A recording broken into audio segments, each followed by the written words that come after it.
Hi, I'm Soumya from Digiotouch.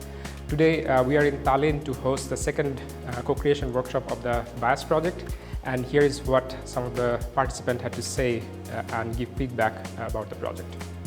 Hi everyone, my name is Anett Numa and I'm actually helping also to organize a workshop in order to understand better how we can make sure that if we use AI in the HR processes, then it's fair for everybody. So I'm actually leading the part of fairness when it comes to, again, the AI implementation in HR processes. So I'm very, very excited to see what our participants today have to say, because we want to make sure that using AI will be fair to everybody.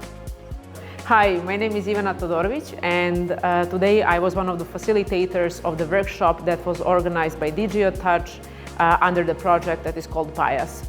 We were discussing with different stakeholders how to develop features for a tool that will help companies to make unbiased decisions during the screening process of recruitment.